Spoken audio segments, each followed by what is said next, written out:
and writing those comments, and I wanted to say publicly to you, Tom, where'd he go? Oh, there you are. I'm looking over there. Tom sent me a personal email. I just want to thank you personally, Tom, for that. It really meant a lot to me, and I wanted to say that publicly. What is jazz?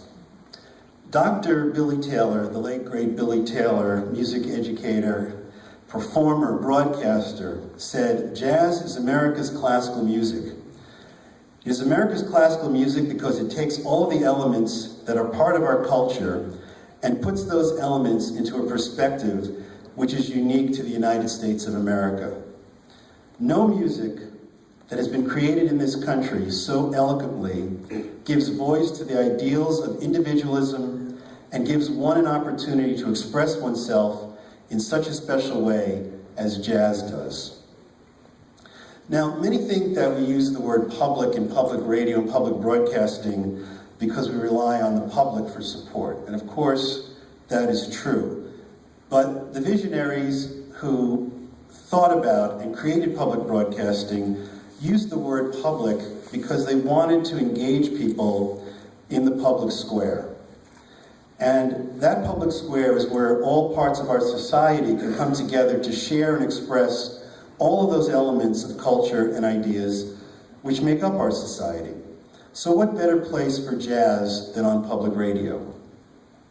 Now, I grew up listening to my father's LP collection, and today you have to say LP. Most of you here know what LPs are.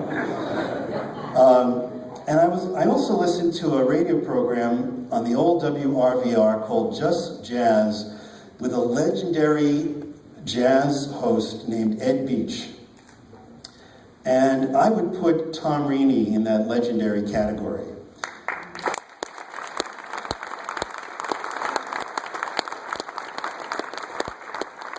Now, Ed Beach was only on the radio for 25 years. Tom's been on for 30 years and counting. So that in and of itself is an amazing accomplishment. Putting a 3-hour program together 5 days a week for 30 years is quite an achievement. It's a lot of hard work, but when you love the music as much as I know Tom does, it truly has been a labor of love. And it comes through every time Tom speaks to us and presents that day's music on Jazz a la Mode. Tom brings his incredible depth of knowledge, understanding, and passion for jazz and communicates that to listeners. And weren't we truly lucky to find the right person for the job of overseeing that portion of the public square in conversation with you 5 days a week for 30 years. Tom Reney on Jazz a la Mode. Now, there are 10,000 commercial radio stations in this country and 2,500 non-commercial radio stations. I was surprised to even see that on those commercial stations, 85 of them still have jazz. I was actually shocked at that number. And in public broadcasting, about 120 non-commercial radio stations that have jazz, and WFCR is one of them. And jazz is not on WFCR because I like it, or our program director likes it, or Tom likes it, or we have great hosts like Kari and Jiri and Bex Taylor and Peter Sikolovsky and others. One time, Glenn Siegel, who came in and subbed for Tom and are knowledgeable.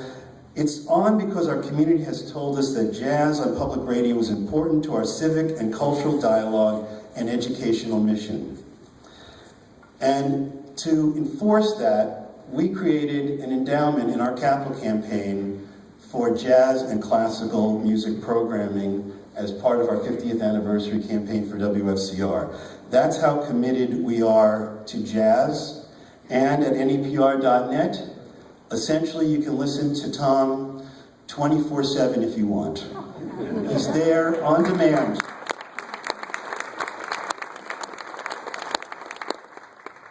Tom, you are truly masterful of what you do, and what you've done for our community and beyond for 30 years on WFCR, and prior to that on other stations and in other ways, is something that a very large number of people are extremely grateful to you for. Your eagerness to share the beloved treasures of the jazz idiom help us learn about performances and performers many I hadn't heard of, and your loving reverence for the music has given us so very much. And you've done it with so little fanfare and so generously. So Tom, on behalf of myself, your current and former colleagues, and a very large contingent of people you've touched, represented in part by those here today, we can't thank you enough, and we wish you well for many more years to come.